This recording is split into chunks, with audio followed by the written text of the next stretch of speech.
Elkészültünk a 11. kerületi panellakás alapszerelésével.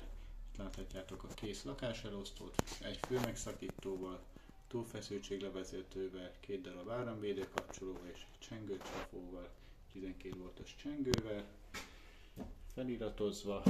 Mellette egy médiabox található. Ebben majd a szolgáltató el tudja helyezni a routert. Van neki 230-as kiállás, UTP-k, illetve az optika. Jó, körbe kábelt csatornáztunk az előtérben, illetve még a közlekedőben használtunk kábelcsatornát, és a konyhába függőlegesen kábelcsatornáztunk egyet a sarokba. Itt lesz a főzőlapnak és a pult 2-nek egy ilyen előkészítés, mert egyelőre nem lesz. Mennyezeti világítás a konyhába, 4-es sorolt LED világítás. Strang mögött jöttünk le, itt a mosogatógépnek a kiállása látható. Lesz egy váltókapcsoló, csillagkapcsoló, kötődoboz, közlekedőnek a világítása.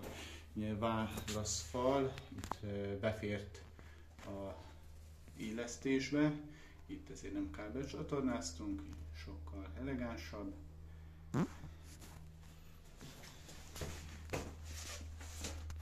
WC-be kötődoboz, kapcsoló, ugye itt az oldalfali lámpa, ezt fogja meg kapcsolni. Lesz a folyosón konnektor, csillárkapcsoló, fürdőbe mennyezeti, tükörvilágítás, tükör melletti dugaj, mosógépnek egy dugaj.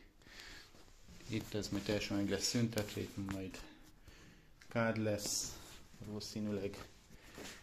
Itt jöttünk le még a gyári hornyokba, a hálónak az áramköreivel, ott lesz majd egy hűtőmikró kiállás. A szoba többi része felé gyára jöttünk gyári hornyokba, ugye a kábelcsatornából. Ezt a szobát már mutattam korábban, most már megvan a kötés is. Lesz és a 101-es kapcsoló, körbe jöttünk vezetékekkel. Lesz egy 4-es sorolt UTP kiállással. Ennek a kábelei itt jönnek le ebbe a gyári horonyba. Ott megyünk át túloldalra. Itt is lesznek konnektor, csillárkapcsoló, kötődobozzal, és mennyezeti világítást itt is bemartuk födénbe. Jó, arra is konnektor kiállás.